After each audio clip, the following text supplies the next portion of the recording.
Hello, everyone. Welcome to another episode here of Archer Investing. This episode is going to be a little bit different. It's not going to be a portfolio update, but more about options trading, in this case, selling call options.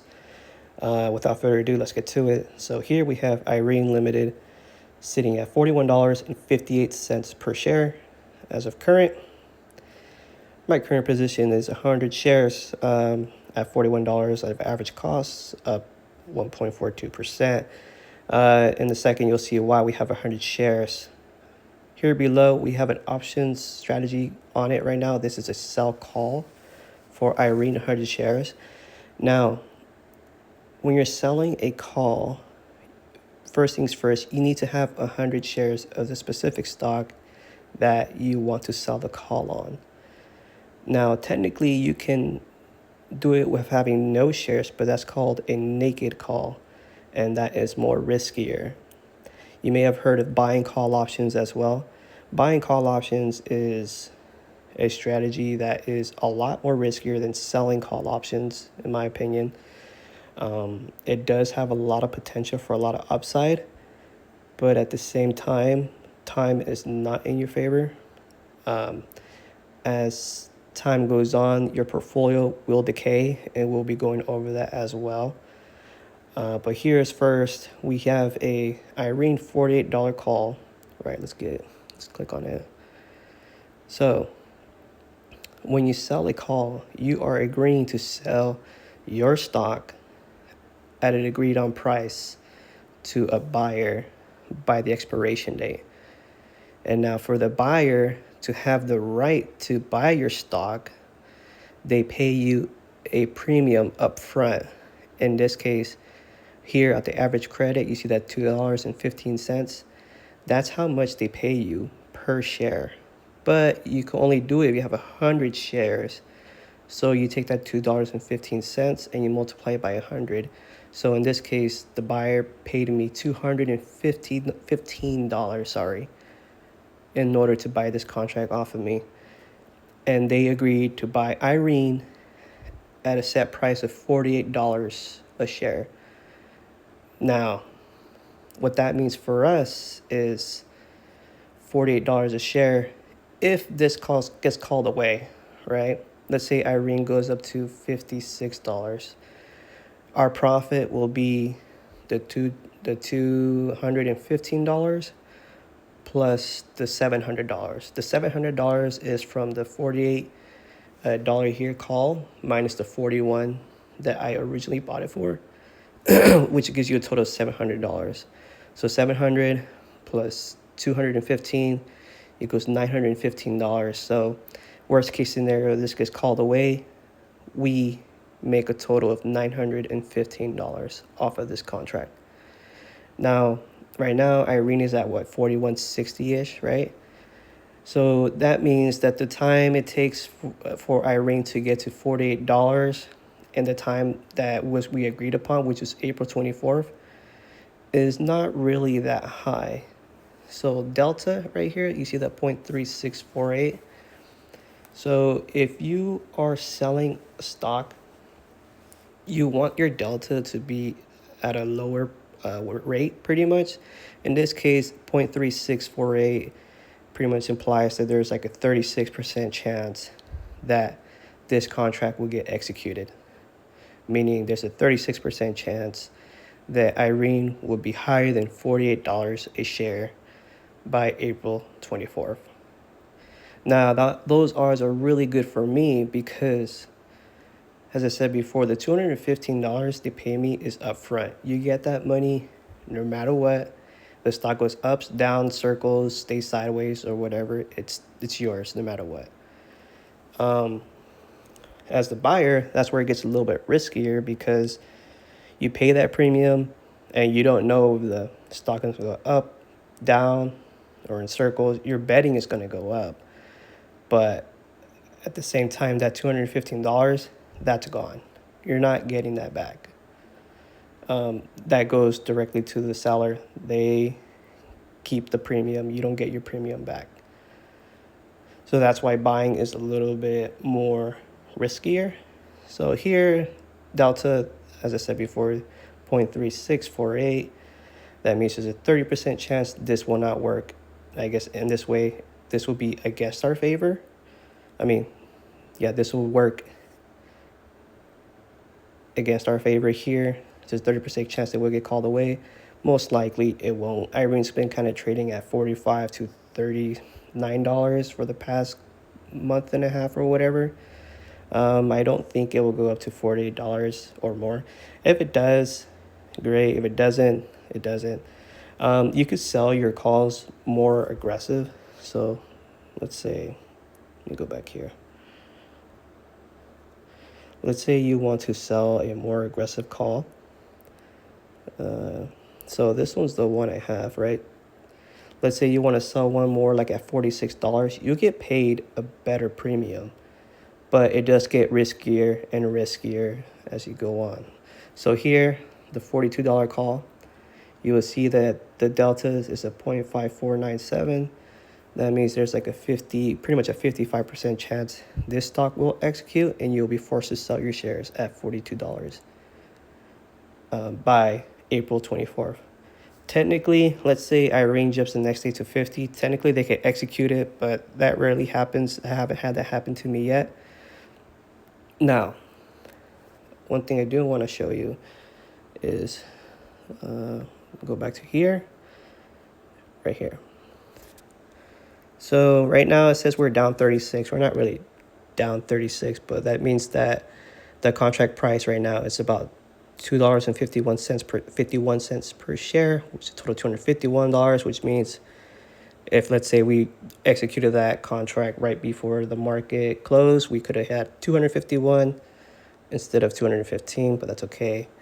But here, as you can see, as time goes on, the contract loses its value. You see how the estimated contract price just keeps going down and down and down? And that's because it's heading straight more to the expiration date. And here, theta, if you are a seller, theta is in your favor. Time is in your favor.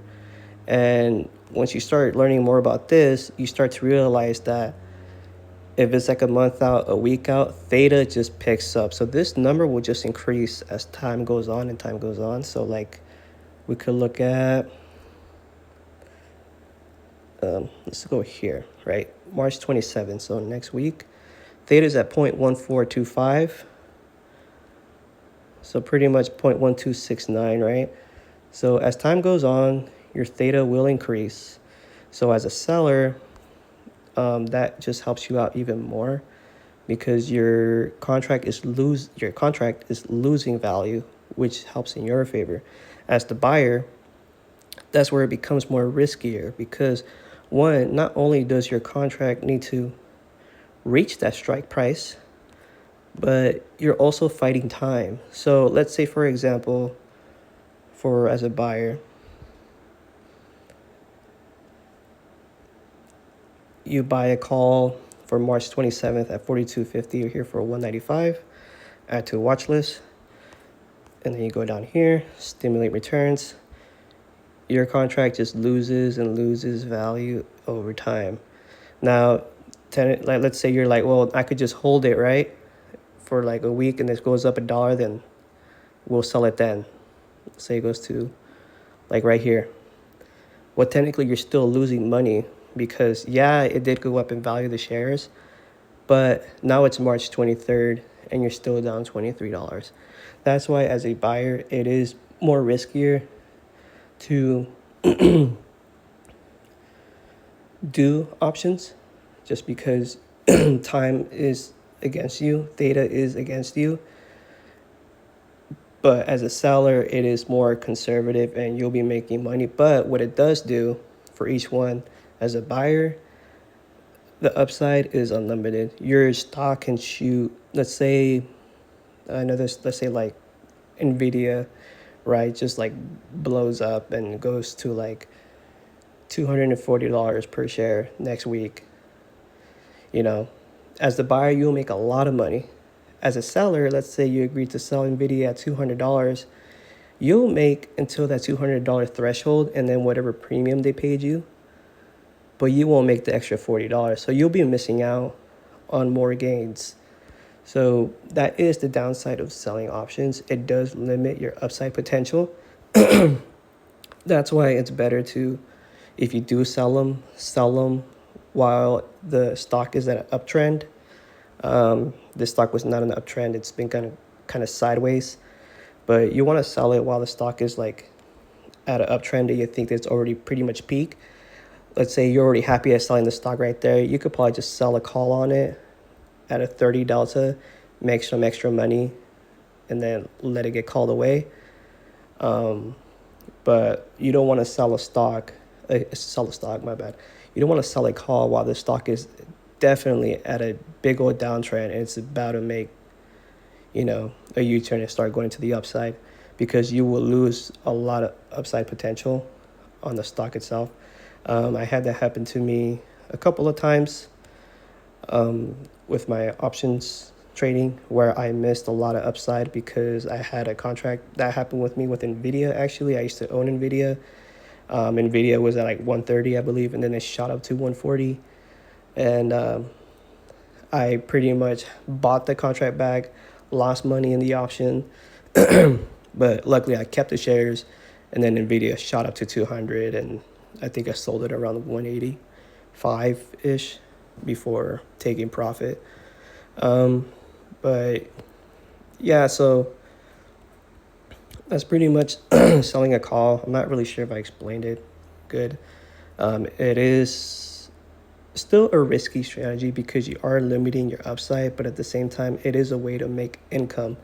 And this is the way I used to, use that $215 to buy more shares and then more shares.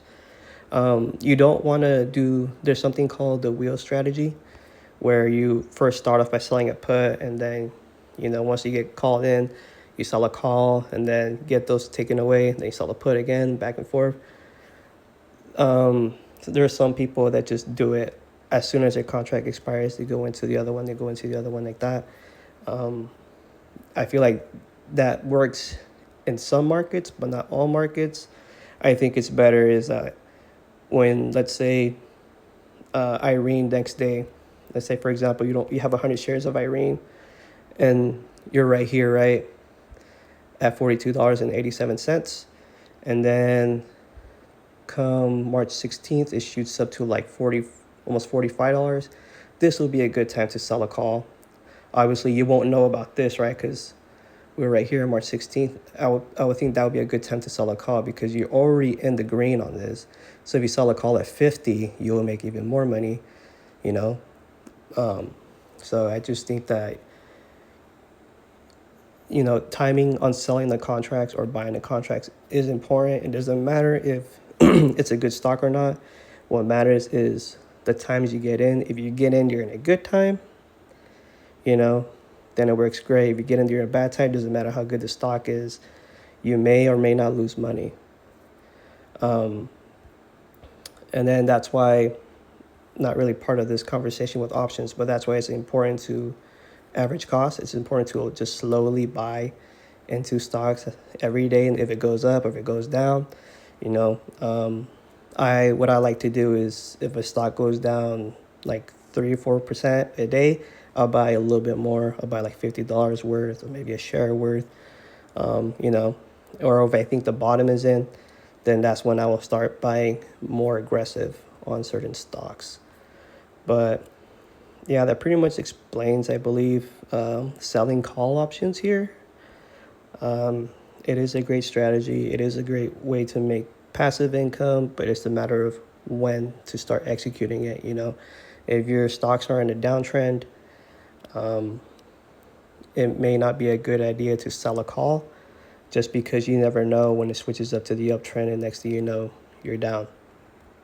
And then just one more thing I want to go over right here. One thing you don't ever want to do, now technically you can still make money off of it. I've seen people make money off of it, but the share price right now is at $41.65. Let's say you bought it at $42.